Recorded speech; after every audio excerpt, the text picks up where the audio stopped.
Depuis toujours, le Soleil, la Lune, les planètes et les étoiles galvanisent l'imaginaire de l'homme et alimentent toutes sortes de mythes. C'est pourquoi l'astronomie, l'étude des astres, est sans aucun doute la plus vieille discipline scientifique du monde. Le plus surprenant, c'est que cet intérêt pour l'astronomie a apporté bien plus à l'humanité que ce que l'on peut imaginer. L'étude des astres a permis l'émergence de nouvelles idées qui, le plus souvent, ont ensuite contribué au développement des autres sciences. Je suis professeur de physique à l'université du Surrey en Angleterre. Les idées et les théories des grands scientifiques européens tels que Galilée, Newton ou Einstein sont depuis toujours au cœur de mes travaux de recherche. Mais ce n'est pas la seule facette de mon identité. Je suis aussi irakien par mon père et je rêve d'explorer le passé dont on m'a tant parlé lorsque j'étais sur les bancs de l'école à Bagdad. Je veux repartir sur les traces de ces grands astronomes du Moyen-Âge musulman, dont les travaux ont été déterminants pour les scientifiques européens qui leur ont succédé. C'est pourquoi je me suis lancé dans un périple à travers la Syrie et l'Égypte, jusqu'aux lointaines montagnes du nord de l'Iran, pour découvrir comment et pourquoi les découvertes de ces astronomes musulmans ont pu avoir un tel impact sur le développement des connaissances scientifiques. Au cours de ce voyage, je comprendrai pourquoi ils ont été les premiers à remettre en question les postulats de la Grèce antique sur le mouvement des astres autour de la Terre. L'islam a ouvert la voie à l'un des plus profonds changements de l'histoire de la science.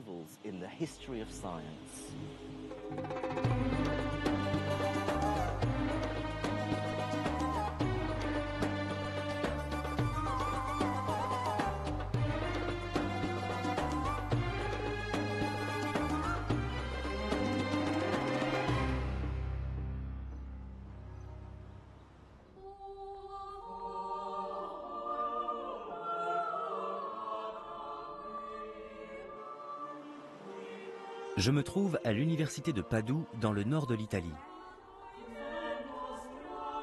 C'est ici que se trouve la preuve irréfutable que l'une des plus grandes avancées de la science européenne repose en fait sur les travaux des érudits musulmans.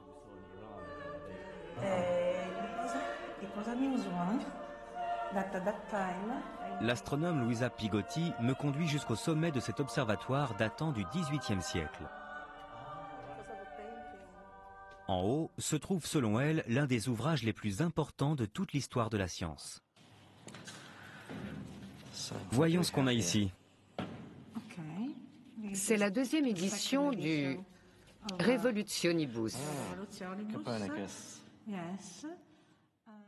Voici De Revolutionibus Orbium Celestium, un ouvrage publié en 1543 de l'astronome polonais Nicolas Copernic.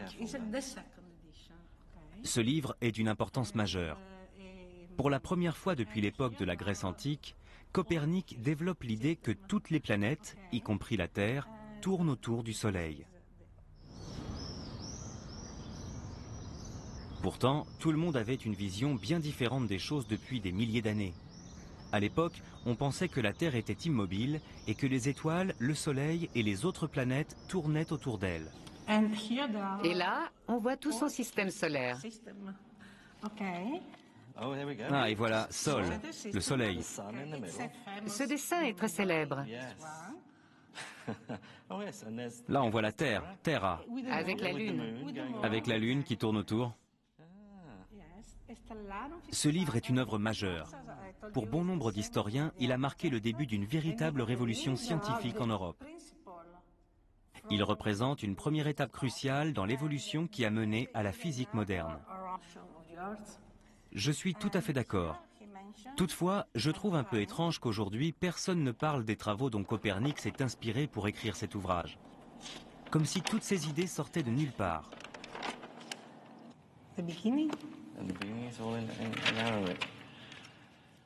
Pour moi, c'est donc comme une révélation, lorsqu'il indique de façon explicite qu'il s'est très largement basé sur les données d'observation d'un astronome musulman du IXe siècle, un savant originaire de Damas nommé Al-Battani. Comme tous les grands scientifiques de l'islam médiéval, Al-Battani appartenait à une culture interdisant l'art figuratif. Seuls quelques portraits postérieurs à son époque permettent d'avoir une idée de ce à quoi il ressemblait. Ici, il mentionne Hipparque, Calype, Ptolémée et bien d'autres. Et il fait aussi allusion à quelqu'un qu'il appelle Macométi Aracensis, autrement dit Al-Batani. D'accord. Et dans le deuxième livre? Dans le deuxième livre, on peut regarder le début qui est en latin. En fait, Copernic s'est très largement inspiré des observations d'Al-Batani sur la position des planètes, du Soleil, de la Lune et des étoiles. C'est grâce à des traductions latines comme celle-ci qu'il a pu exploiter les données de l'astronome syrien. Kitab al-Zij al-Sabi. Ce sont les Zij de Batani, ces tables des positions planétaires. Il y a l'arabe. Oui, l'arabe. L'arabe d'un côté. Et le latin de l'autre. Très pratique. De toute évidence, il s'est servi des données d'observation d'Al-Batani. L'ouvrage de Copernic regorge d'allusions comme celle-ci à d'autres sources anciennes. Bien qu'Al-Batani soit le seul astronome musulman nommément cité par Copernic, de récentes recherches ont prouvé qu'il s'était également largement inspiré des travaux d'autres érudits de l'empire arabo-musulman. L'exemple le plus flagrant est l'utilisation par Copernic d'un principe mathématique découvert au XIIIe siècle par l'astronome et-Toussi, appelé le couple d'et-Toussi.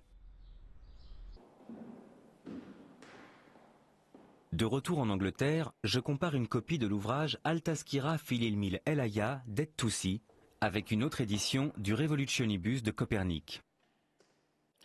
Dedans se trouve le schéma du couple d'et-Toussi, et on retrouve presque exactement le même dans le livre de Copernic, à tel point que ce sont les mêmes lettres qui marquent les points sur les cercles. Sur la figure d'et-Toussi, on trouve le alif arabe qui correspond au A. Il y a un ba qui correspond au B, un jim ici qui correspond à notre J, et au centre un dal, c'est-à-dire D. Ce sont des similitudes très frappantes. Peut-être n'est-ce qu'une coïncidence, mais cette preuve semble tout de même irréfutable. Pour ma part, je suis intimement persuadé que Copernic s'est effectivement inspiré des travaux d'et-Toussi et des autres astronomes musulmans.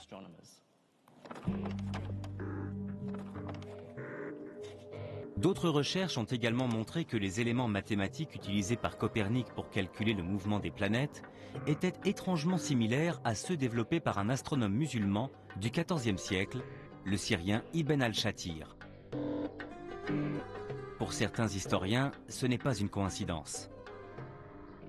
C'est un avis totalement personnel, je n'en ai pas la preuve formelle. Mais pour moi, il semble, quand on analyse les travaux de Copernic, il semblerait qu'il travaillait à partir de schémas. Quelqu'un lui avait fourni les figures géométriques effectuées par Ibn al-Shatir pour résoudre le problème de la Lune, pour résoudre le problème des autres planètes, ou encore celui du mouvement de Mercure. Il disposait de ces schémas, et il a été suffisamment brillant pour réussir à les exploiter et mettre au jour la théorie qui se cachait derrière.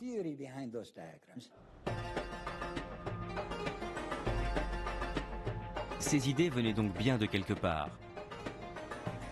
Il semblerait que les travaux de Copernic soient bel et bien le fruit de 500 ans de recherche menée par les astronomes musulmans. C'est pourquoi j'ai voulu exhumer ce passé pour en apprendre davantage sur ces savants et leurs théories. Mais avant de partir sur leurs traces, je dois d'abord trouver la réponse à une question fondamentale. Pourquoi ces érudits musulmans s'intéressaient tellement à l'astronomie ?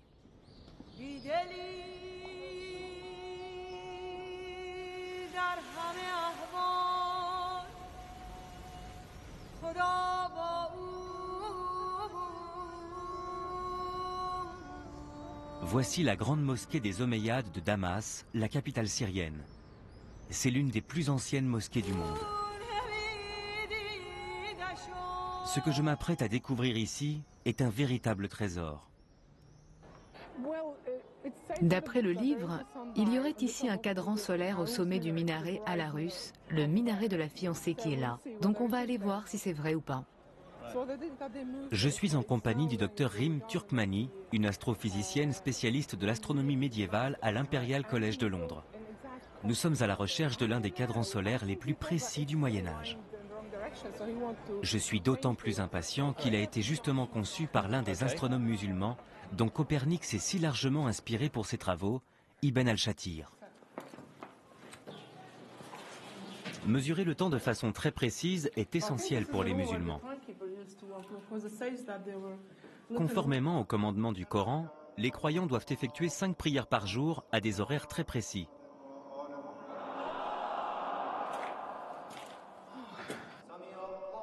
Une au lever du soleil, puis une à la mi-journée, une dans l'après-midi, une au coucher du soleil et une dernière lorsqu'il fait nuit. Depuis la naissance de l'islam, les cadrans solaires ont donc toujours été des objets indispensables dans les mosquées. Il est là, regardez.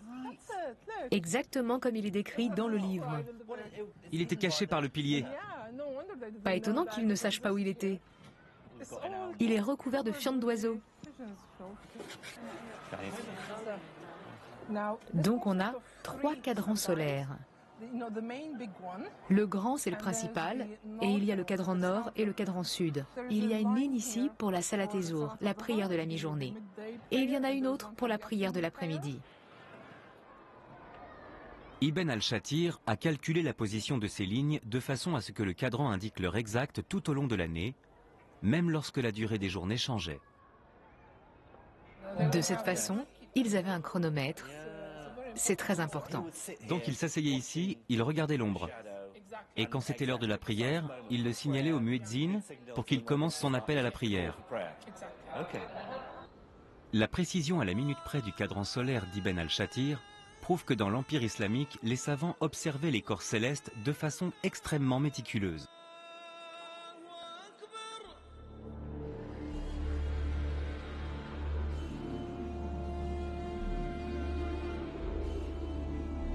Je commence maintenant à comprendre pourquoi Copernic a pu si largement s'inspirer des travaux de ses prédécesseurs musulmans.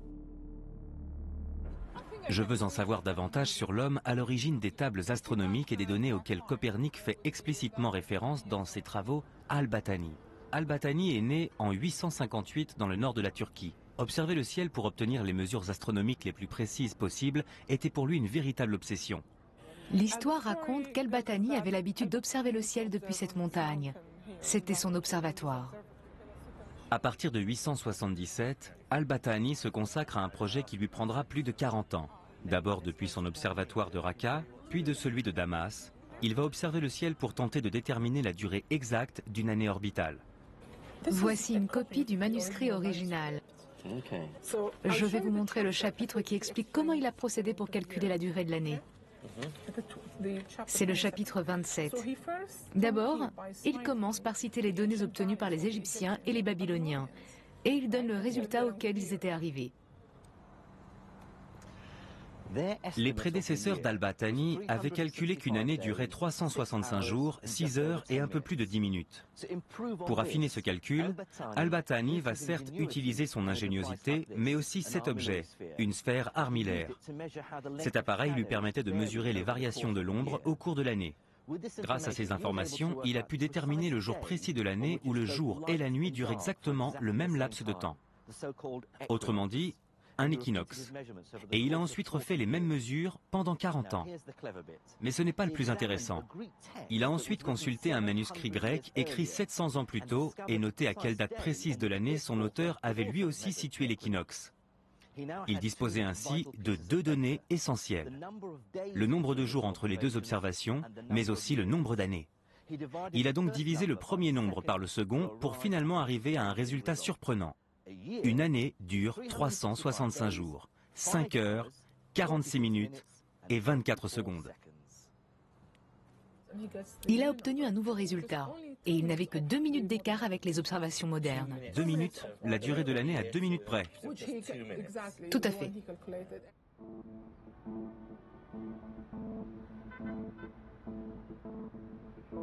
Le plus surprenant, c'est qu'Al-Battani ait pu arriver à un résultat aussi précis alors qu'il n'avait pas de télescope. Les seuls outils dont il disposait étaient une sphère armillaire, ses yeux et un astrolabe semblable à celui-ci. On bouge le pointeur comme ça, ensuite on pointe l'Alidad vers l'étoile du Nord. Et ces petits pointeurs vont ensuite donner la position des autres étoiles et des planètes.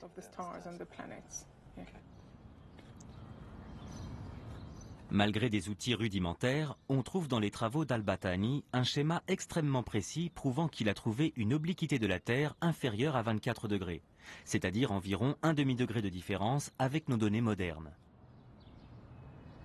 Et il ne s'est pas arrêté là. Il va réussir à mesurer les variations du diamètre solaire avec une telle précision qu'il va en arriver à une étonnante conclusion. La distance que l'on appelle apogée, et qui correspond au point de l'orbite du Soleil le plus éloigné de la Terre, varie en fait d'une année sur l'autre.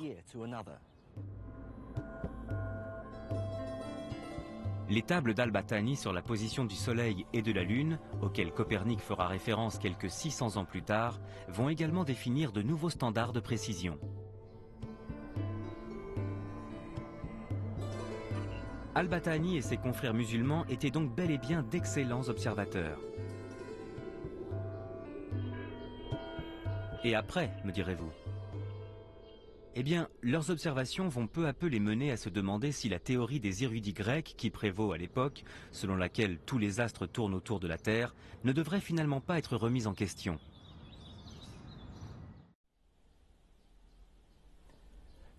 Claudius Ptolémaeus, ou Ptolémée, était un astronome grec qui vivait à Alexandrie au IIe siècle.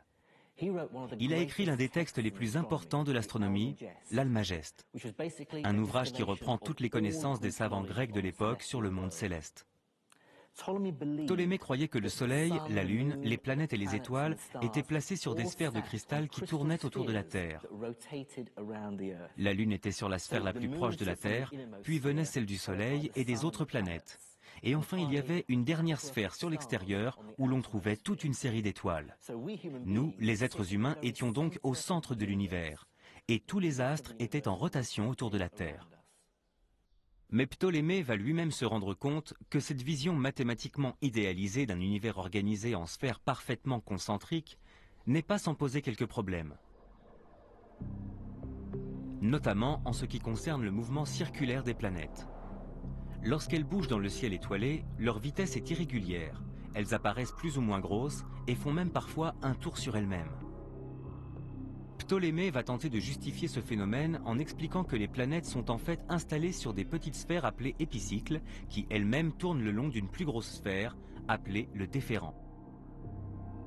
Selon lui, c'est ce qui explique pourquoi on a l'impression qu'elles changent de taille, mais aussi qu'elles changent parfois de direction. Malheureusement, cette théorie n'est pas totalement convaincante. Elle ne suffit pas à expliquer pourquoi le mouvement des planètes semble parfois plus ou moins rapide. Pour se dépêtrer de ce problème, Ptolémée va modifier son modèle du monde en ne centrant plus le déférent sur la Terre et en le faisant tourner autour d'un point excentré dans l'espace, l'équant. Mais les travaux des astronomes tels que Al-Battani allaient mettre en évidence les limites de la théorie de Ptolémée. Leurs observations méticuleuses suggèrent que même s'il existe bel et bien des déférents et un équant, le mouvement des astres ne correspond pas à cette vision de l'univers. Qu'est-ce que vous feriez si vous étiez un astronome vivant à Bagdad et que vous vous retrouviez face à de tels résultats? La première chose que vous vous diriez, c'est « la théorie grecque n'est pas aussi infaillible qu'on le prétend ».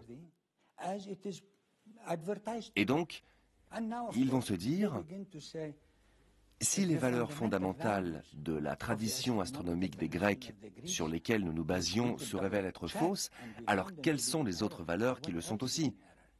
Ils commencent alors à remettre en question les bases fondamentales de l'astrologie, les fondements de l'astronomie et de la cosmologie de la tradition grecque. Ils vont effectivement se poser de nombreuses questions. Ce qui est frappant lorsqu'on consulte les écrits des érudits musulmans du IXe siècle, c'est l'utilisation de plus en plus fréquente du mot « shukuk », qui veut dire « doute ». Ces érudits ont montré qu'il fallait parfois savoir remettre en question des idées auxquelles tout le monde croyait aveuglément.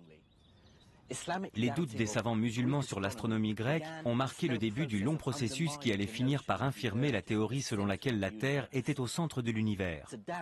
Douter demande beaucoup de courage et d'imagination.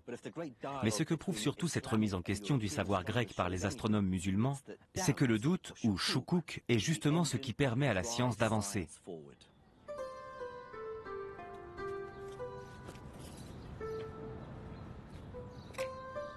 L'un des premiers grands savants de cette période de doute s'appelle Ibn al-Haytham. Né en 965 de notre ère, il est originaire de Basra, en Irak. C'est l'un des premiers à avancer que les idées scientifiques ne peuvent être considérées comme vraies que lorsqu'elles reflètent la réalité et se vérifient d'un point de vue mathématique. Et lorsqu'il essaye d'appliquer ce rigoureux principe à l'astronomie de la Grèce antique, il comprend immédiatement qu'elle repose en réalité sur une contradiction fondamentale. D'un côté, la cosmologie grecque prétend que tous les corps célestes tournent autour du Soleil. Et de l'autre, Ptolémée prétend dans son Almageste que si l'on veut prévoir de façon mathématique les mouvements du Soleil et des étoiles, il faut d'abord considérer qu'ils tournent autour d'un point arbitraire, le fameux écoin. Ces deux affirmations se contredisent. Les astres ne peuvent pas être à la fois en rotation autour de la Terre et autour d'un point excentré. Pour Ibn al-Haytham, tout ceci n'avait strictement aucun sens. Au début du XIe siècle, il écrit un ouvrage intitulé Al-Shukuk, al-Batlamius, doute concernant Ptolémée. Dans ce manuscrit, il dissimule difficilement sa frustration et écrit « Le système de Ptolémée ne peut pas exister ». Ibn al-Haytham se dit « Tout ça est d'une totale absurdité. On ne peut pas accepter une telle théorie. » Et il va plus loin en disant « Il ne s'agit pas d'une erreur. Ptolémée savait très bien que c'était une absurdité. » Et il souligne les points qui avaient embarrassé Ptolémée lorsqu'il a construit sa théorie.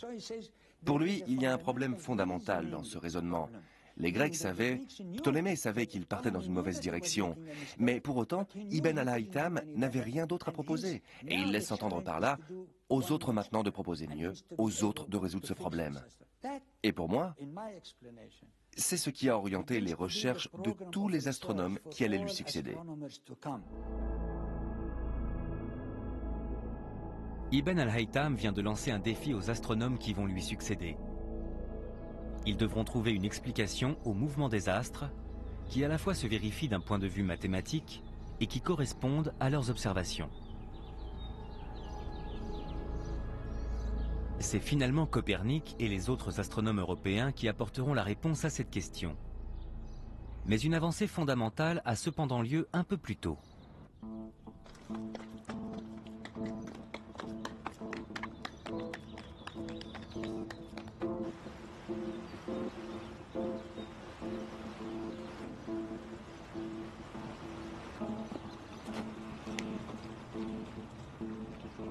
C'est au sommet de cette montagne, dans le nord de l'Iran, qu'avait élu domicile l'autre grand savant musulman qui allait influencer les travaux de Copernic, Nasir ed-Din et-Toussi. Il réussit à combler les lacunes de la théorie de Ptolémée, ce qui va totalement remettre en question la vision géocentrique de l'univers et marquer le début d'une nouvelle ère scientifique.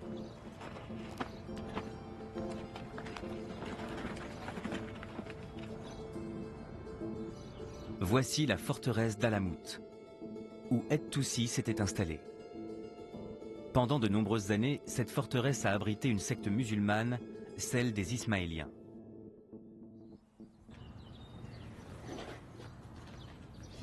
Ici, c'est la porte principale, la porte nord de la forteresse d'Hassan ibn al-Sabah. De récentes fouilles archéologiques ont révélé la présence sous la citadelle de tout un dédale de pièces et de salles d'études taillées dans la pierre, mais aussi d'une mosquée et d'habitations où vivait cette extraordinaire communauté de scientifiques et de militaires. Nous voici dans la cour de la mosquée. C'était le centre des quartiers de la garnison du château. C'est dans ces galeries étroites que et-Toussi commence la rédaction de son livre des Shukuk, son livre des doutes, Al-Tazkira, ou Mémoire sur l'astronomie. Dans cet ouvrage, il trouve la solution au premier problème soulevé par Ibn al-Haytham, à savoir comment éliminer les coins de Ptolémée. Au lieu de considérer une sphère en rotation autour d'un point quelconque dans l'espace, Et-Toussi imagine un couple de cercles imbriqués en rotation sur eux-mêmes, ce qui n'implique plus la nécessité d'un écoin. Ces deux cercles imbriqués resteront connus sous le nom de couple de Toussi, un modèle mathématique que l'on retrouvera 300 ans plus tard dans les travaux de Copernic.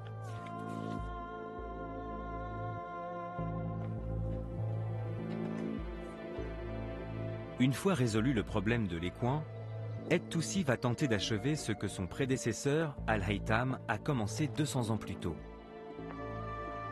C'est-à-dire définir un système mathématique et cohérent du mouvement des astres.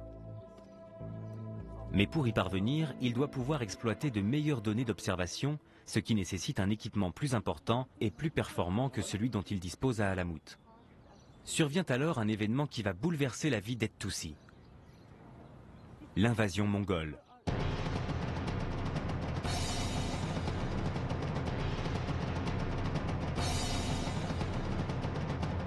Déferlant de l'Est, Oulégou Khan et son armée envahissent l'Iran, détruisant tout sur leur passage.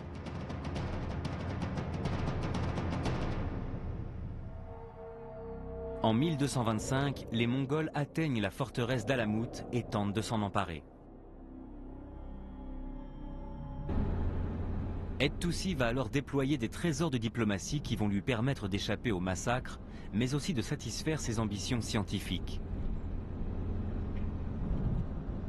Il va rendre visite au chef mongol et profiter de sa profonde croyance en l'astrologie. En prétendant qu'il serait capable de lui prédire l'avenir à condition de disposer d'un nouvel équipement, Et-Toussi va réussir à se faire nommer astrologue personnel du Khan et à se faire construire à quelques centaines de kilomètres de là le plus grand observatoire qu'on ait jamais vu.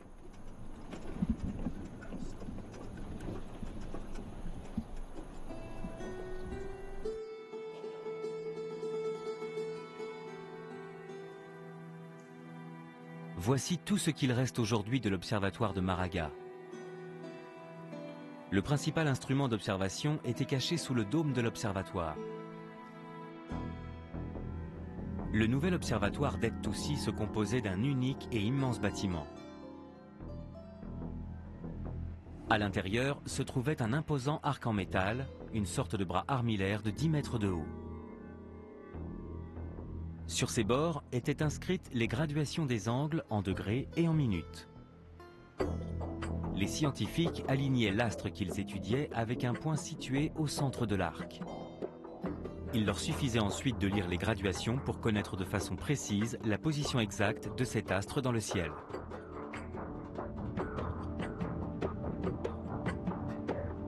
Le bâtiment principal était entouré de petits observatoires annexes, mais aussi de bibliothèques, de bureaux et d'habitations.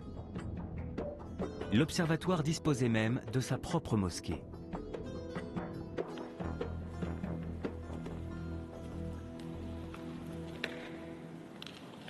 C'est un peu frustrant qu'il ne reste presque plus rien de cet observatoire. Il faut vraiment avoir de l'imagination pour se faire une idée de ce à quoi il ressemblait à l'époque. Ce qu'Et-Toussi a construit ici n'était ni plus ni moins que le plus grand observatoire du monde. Et il l'est resté pendant 300 ans. Et, tout comme n'importe quel institut moderne de recherche international, cet endroit a accueilli les plus grands astronomes du monde, des savants venus de très loin, du Maroc et même de Chine. Il devait vraiment régner ici une véritable effervescence.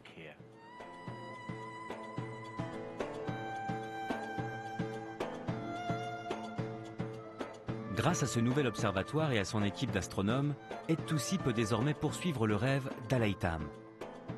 Tenter de définir un modèle planétaire plus cohérent que celui de Ptolémée.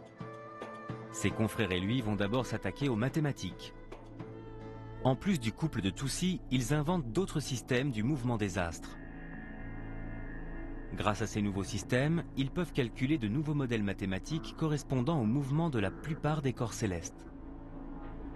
Mercure, Vénus, Mars, Jupiter, Saturne, mais aussi le Soleil et la Lune.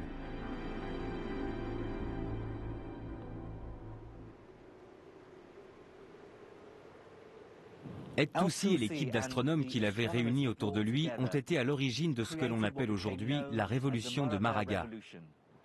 Une véritable révolution scientifique qui allait rendre totalement obsolète la vision de l'univers de Ptolémée.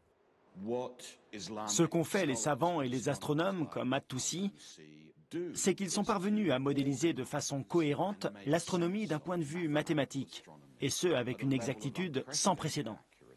Grâce à des instruments beaucoup plus précis que ce qui avait été construit jusque-là, pour prévoir à plus long terme le mouvement des planètes et des étoiles, ce que personne n'avait jamais réussi à faire jusqu'ici. C'est pourquoi quand on parle de Maraga ou Alamut, on peut à mon sens dire qu'il y a eu un véritable bond en avant en ce qui concerne le niveau et l'efficacité de l'astronomie mathématique.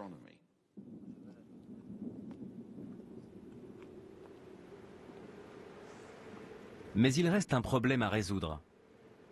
Les nouveaux modèles se vérifient d'un point de vue mathématique et éliminent bel et bien la nécessité de l'équant de Ptolémée. Mais ils continuent de placer la Terre au centre de l'univers. Ce qui complique inévitablement les descriptions du ciel données par les astronomes, puisqu'ils doivent considérer des épicycles, des déférents et des couples. Le cosmos ressemble alors à une sorte de boîte de vitesse géante.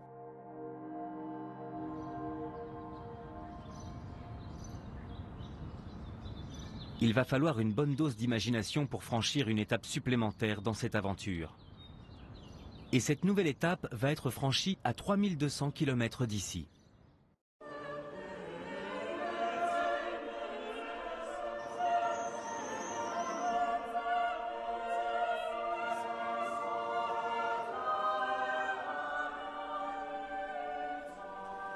Pour moi, la dernière étape de la révolution de Maraga n'a pas eu lieu en Iran ou ailleurs dans l'Empire islamique, mais ici, dans le nord de l'Italie. Grâce aux travaux des érudits musulmans, des hauts lieux de la science tels que l'université de Padoue abritaient déjà les prémices d'une nouvelle ère, celle de la Renaissance. De retour à Padoue, je comprends désormais pourquoi les astronomes musulmans ont été si importants pour les travaux de Copernic. Ils ont été pour lui une véritable source de motivation. Copernic est le premier Européen à partager l'aversion d'El-Haytham pour la cosmologie de Ptolémée. Il n'est donc pas le premier grand astronome d'une nouvelle tradition scientifique européenne, mais plutôt le dernier maillon d'une longue lignée d'astronomes musulmans. La plupart des modèles mathématiques complexes utilisés par Copernic pour établir son modèle planétaire héliocentrique, comme le couple de Toussy, sont en fait un héritage des astronomes musulmans. Mais ce que Copernic doit surtout à ses prédécesseurs musulmans, c'est cette volonté profonde d'apporter une cohérence mathématique à la cosmologie.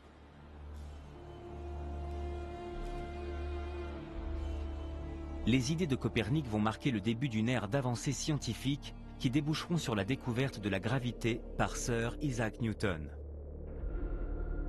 Entre les mains de Newton, le rêve que caressait Ibn al-Haytham d'une astronomie rigoureuse et mathématique qui correspondrait aux observations expérimentales va enfin se réaliser.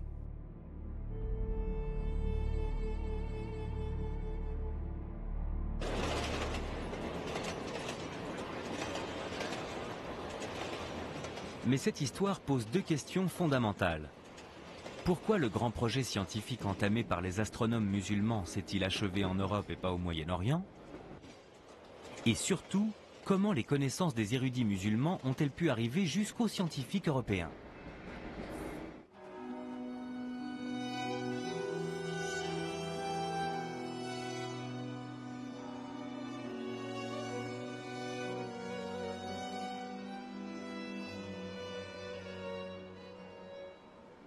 Venise a été bâtie sur une lagune au large des côtes italiennes. Isolée du continent, ses lois et ses traditions étaient différentes de celles du reste de l'Europe. Le commerce avec les morts a apporté non seulement à Venise la prospérité, mais aussi une ouverture sur les idées et les coutumes venues d'Orient, comme me l'a montré le docteur Vera Constantini. On appelle cet endroit le Campo dei Mori parce que, comme vous pouvez le voir, aux quatre coins, on a des statues de ce qu'on appelait à l'époque les morts. Il y en a un autre là. Oui, il y en a un autre avec un turban. Le port de la barbe était recommandé aux marchands vénitiens, surtout quand ils devaient se rendre en Orient. Il y avait des manuels qui recommandaient aux marchands ce qu'ils devaient faire. Pour se fondre dans la masse. Exactement, pour leur apprendre comment se faire respecter en Orient. Ces liens commerciaux avec l'Orient allaient favoriser l'arrivée des livres arabes. Le célèbre ouvrage sur l'algèbre datant du 9e siècle d'Al-Khwarizmi sera traduit en latin au 12e siècle. C'est également au cours de ce même siècle que les tables astronomiques font leur apparition. Le célèbre canon de la médecine d'Avicenne sera pour la première fois publié en Occident au 15e siècle.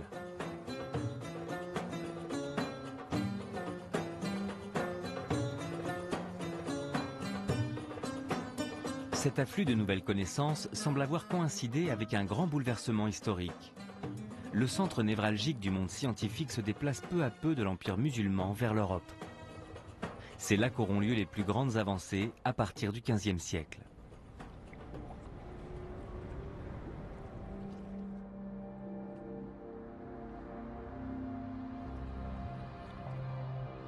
Le professeur Angela Nuovo de l'université d'Udine m'a fait découvrir un objet symbolisant parfaitement ce bouleversement. Sa surprenante découverte apporte la preuve irréfutable de ce changement, mais permet aussi de mieux le comprendre. Cet été-là, Angela a découvert la première impression du livre saint des musulmans, le Coran.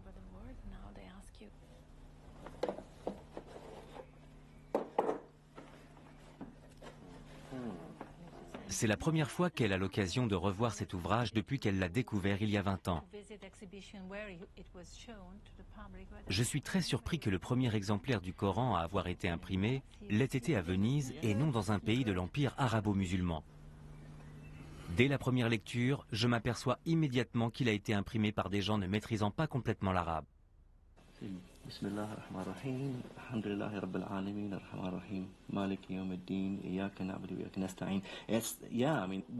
Ce qui me frappe, c'est que c'est écrit d'une façon... Je trouve que ça ressemble presque à une écriture d'enfant. Une écriture maladroite.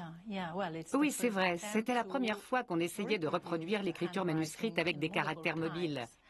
Et comme vous le savez, la langue arabe comporte de nombreuses formes de lettres différentes, puisque la forme de chaque lettre change en fonction de sa position dans le mot, mais aussi des autres lettres.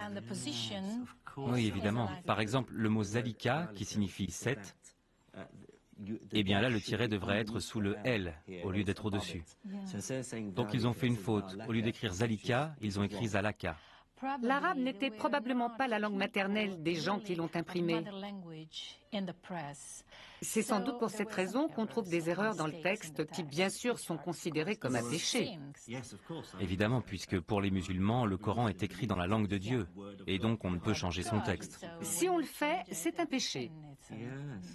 À votre avis, comment cela a-t-il été perçu quand cet ouvrage a été publié? On suppose, et je pense que c'est vrai, que ça a été un énorme échec du point de vue commercial. D'autant plus que les musulmans ont refusé l'imprimerie pendant des siècles.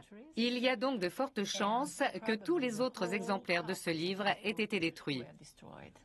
C'est le seul exemplaire dont on dispose. C'est probablement le seul et l'unique exemplaire de ce Coran qu'il reste en Occident. Le fait que cette version imprimée du Coran n'ait pas réussi à séduire le monde musulman en dit long.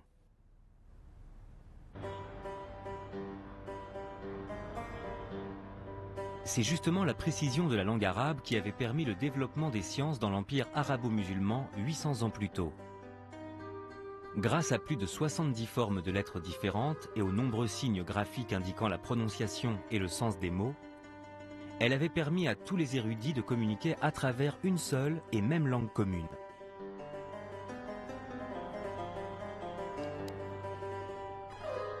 L'arrivée de l'imprimerie aurait logiquement dû faciliter la diffusion du savoir. En Occident, l'impression de livres en latin favorise effectivement un mouvement de renouveau scientifique. Mais à cause de ses nombreux signes et de sa graphie, l'arabe est beaucoup plus difficile à typographier que le latin, ce qui freine considérablement la diffusion des écrits du monde islamique. Le rejet du monde musulman pour cette nouvelle technologie, qui est l'imprimerie, marque le début d'un véritable bouleversement dans l'histoire de la science islamique. L'Europe, elle, va à la fois bénéficier des connaissances de leurs prédécesseurs, mais aussi de cette nouvelle technologie. Galilée et ses semblables se trouvent désormais à l'aube de la Renaissance. Cette étape a marqué un tournant à la fois dans l'histoire de l'imprimerie vénitienne, qui était un secteur extrêmement puissant. On peut même dire qu'il était arrivé au maximum de son expansion, mais aussi dans l'histoire des relations culturelles, des relations en général entre l'Orient et l'Occident. Accepter l'imprimerie, ça voulait aussi dire accepter l'une des premières grandes innovations technologiques. Et c'est là que l'histoire des deux mondes va commencer à se séparer. Ce rejet de l'imprimerie est l'une des raisons pour lesquelles le monde arabo-musulman va peu à peu perdre sa supériorité scientifique au détriment de l'Occident. À la même période, le monde est en pleine mutation, ce qui a également des répercussions sur le développement scientifique.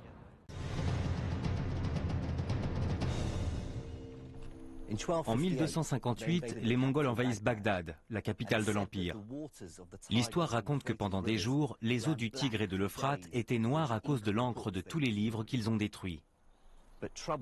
Mais l'Empire devait aussi résister à une menace venue de l'extrême ouest.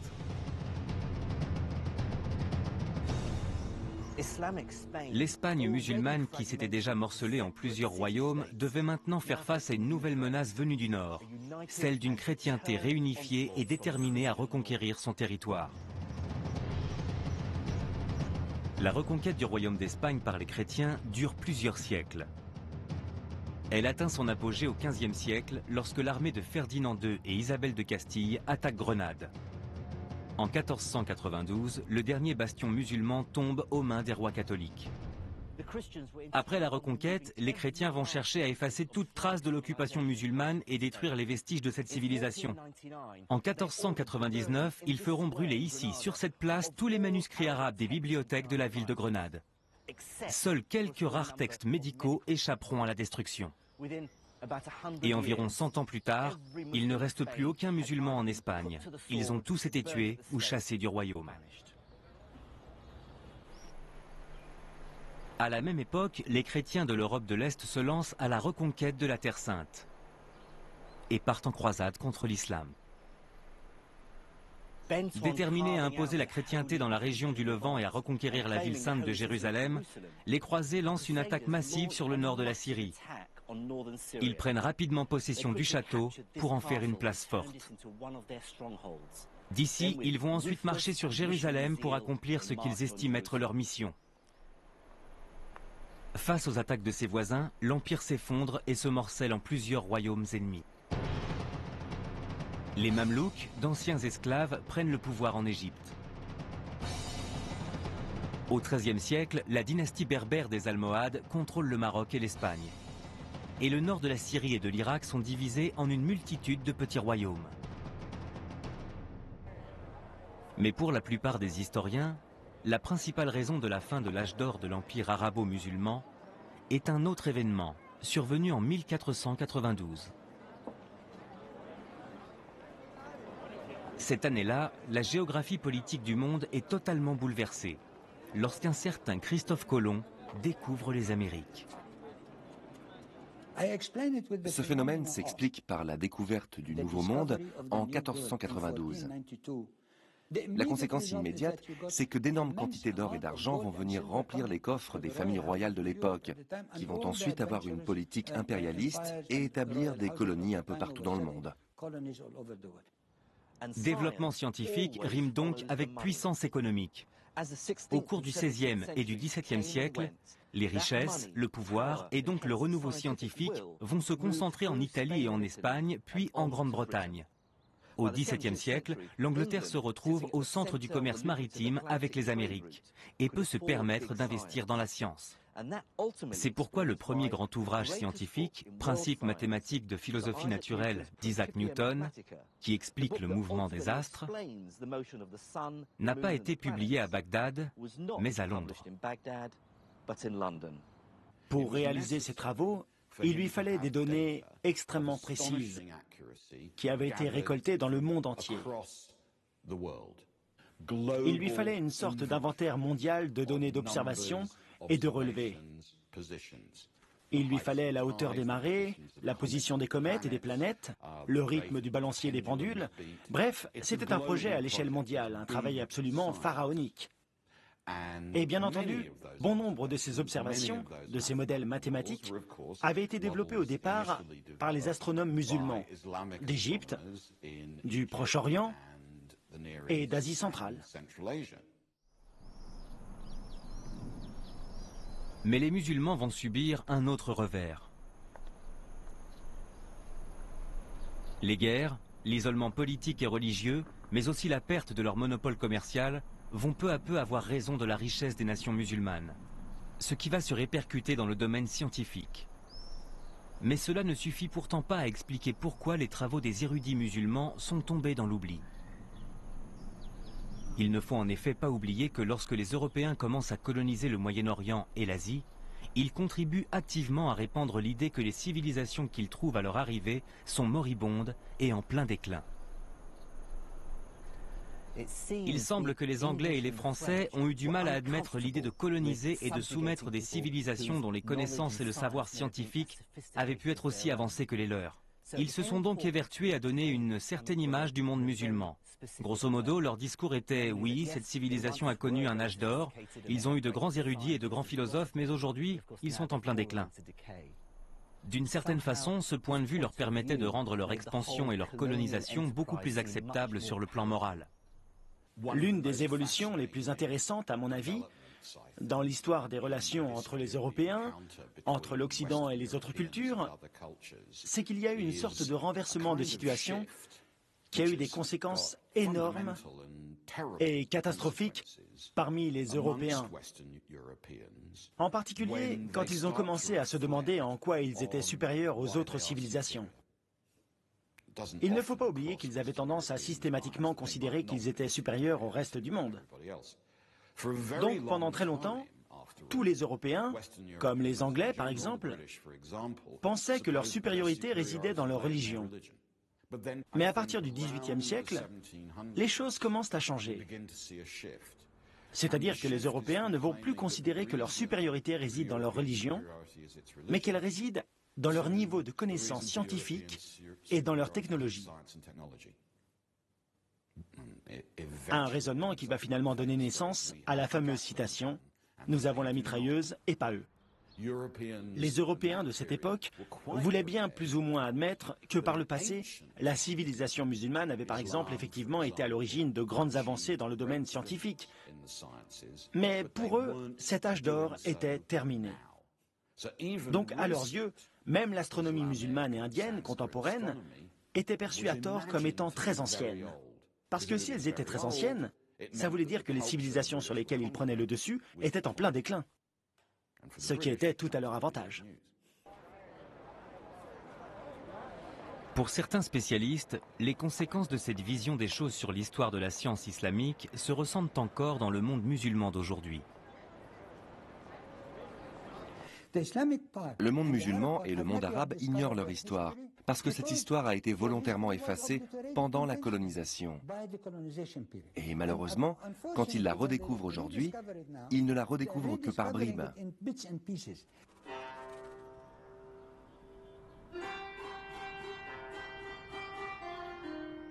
Voilà pourquoi aujourd'hui les grands observatoires des astronomes musulmans ne sont plus que des ruines. Et que tout le monde s'accorde à dire que l'Occident a été à l'origine des plus grandes avancées scientifiques de ces 4 derniers siècles. Ce que l'on peut retenir de ce voyage, à travers l'âge d'or puis le déclin des sciences dans le monde islamique du 9e au 15e siècle, c'est que la science est un langage universel pour l'humanité. Les nombres décimaux sont aussi utiles en Inde qu'en Espagne. Des tables astronomiques établies en Iran peuvent être d'une importance capitale pour un astronome occidental. Les principes mathématiques de Newton se vérifient qu'ils soient écrits en arabe, en anglais ou en latin. Ce que les scientifiques de l'islam médiéval avaient compris et ont parfaitement su exprimer, c'est que la science est une langue commune à toute l'humanité. Les lois de l'homme peuvent varier d'un endroit à l'autre, mais les lois de la nature restent immuables pour tous les êtres humains.